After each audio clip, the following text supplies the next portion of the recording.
Hi everybody, Coach Keith here, and today we're going to talk about the big four, the four movement patterns that everybody needs to be doing in their training. So let's get started.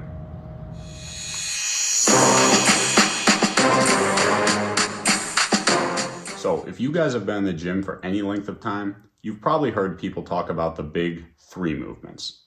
Those are the power lifts, the squat, the bench press, and the deadlifts. Those make up the sport of powerlifting. So let's get into a little history on powerlifting.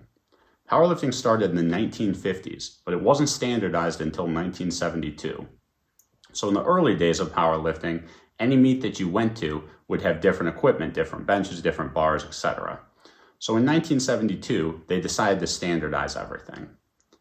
But they didn't exactly have a scientific basis on which to do it. In fact, the reason that bench presses today are 17 inches tall and 12 inches wide at the pad is because they were holding the largest powerlifting meet at the YMCA, and that just happened to be the size of the bench presses that were in there that day. So we know powerlifting didn't exactly take a scientific approach to these three lifts. So first let's look at what they did wrong, starting with the squat. In powerlifting, you need to get the crease of the hips below the knee. That's considered a legal squat. Yet for years before powerlifting was ever established, Olympic lifters were going all the way down until their hamstrings would run into their calves through a complete range of motion. So powerlifting was really shortening the range of motion on squats, and shortening the range of motion in any exercise is going to reduce your potential to use it for muscle growth. They got the deadlift wrong too for two reasons. First, powerlifting states that you have to hold the bar without any assistance from lifting straps. Now, lifting straps are a device that you put on your wrist in order to allow you to hold a weight that you otherwise couldn't because you're limited by your forearms. Well, your forearms are always going to be weaker than your legs, your back, and your hips, which are driving the deadlift. So powerlifters decided to fix this by utilizing what's called a mixed grip, one hand over the bar and one hand underhanded on the bar. This caused two problems. First of all, the hand that was underhand was supporting all that weight on the bicep, and lifters would routinely rip their bicep off the bone. The other problem is something called the windmill effect. When you have one hand on the bar and one hand over the bar, one shoulder is internally rotated and one is externally rotated. This causes the spine to twist when you come up, which twisting under load is definitely not something that you want to have happen to your spine.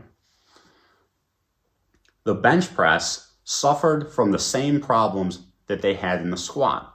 Guys would use huge arches and extremely wide grips to reduce the range of motion, which again allowed them to lift more weight, but dramatically reduced the exercise's effectiveness at actually building any muscle.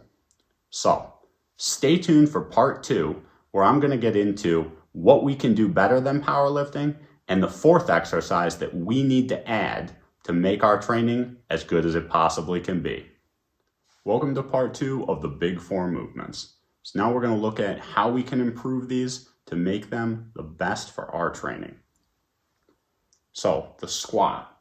We definitely want to be doing the squatting movement pattern. That's going to be simultaneously unlocking the knees and the hips, then descending as far as our mobility will allow, and then coming back up through the full range of motion. That's going to be optimum for muscle growth. For the deadlift, we have the reason right here why we don't want to deadlift off the floor. Because the lower back is rounding on this guy here because he doesn't have the mobility to get down to the bar.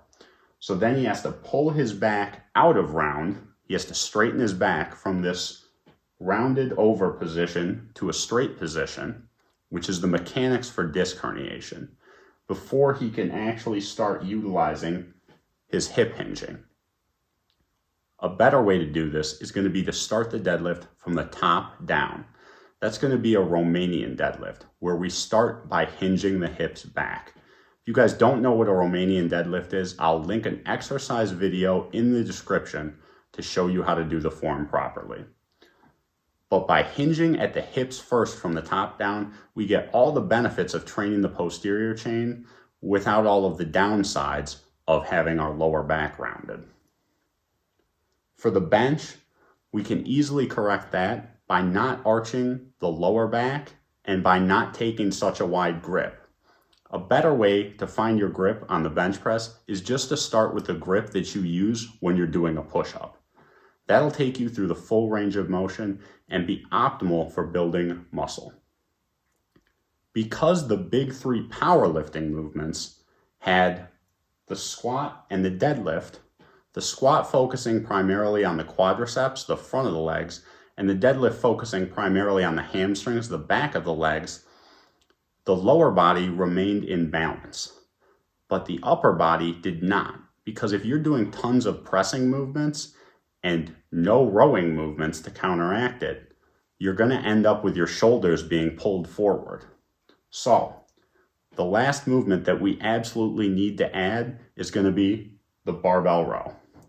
We need to add this because our muscles work together. So, if you are doing all of these heavy pressing movements with your arms, your chest, driving, elbow extension, and you're not doing any retraction, your shoulders are going to end up getting pulled forward into the socket, and you're going to end up looking like this. You're going to end up with shoulder impingement and a lot of other problems. So we need the barbell row in there for shoulder balance and that retraction of the lats. The other benefit that the barbell row is going to give us is going to be core stability.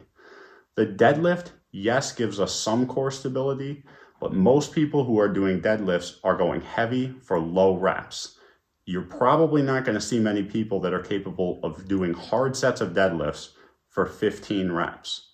But the barbell row is much better suited to higher repetitions, like sets of 12 and 15. Because you have to brace your core the entire time, it creates a massive amount of core stability, which should be foundational in every single training program.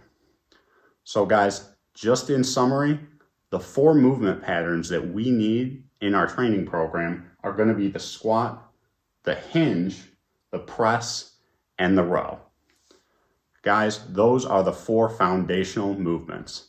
Guys, if you haven't already, go ahead and hit that subscribe button so you never miss a video. Leave your questions in the comments section below, and if you found this video helpful, make sure to give it a like and a share.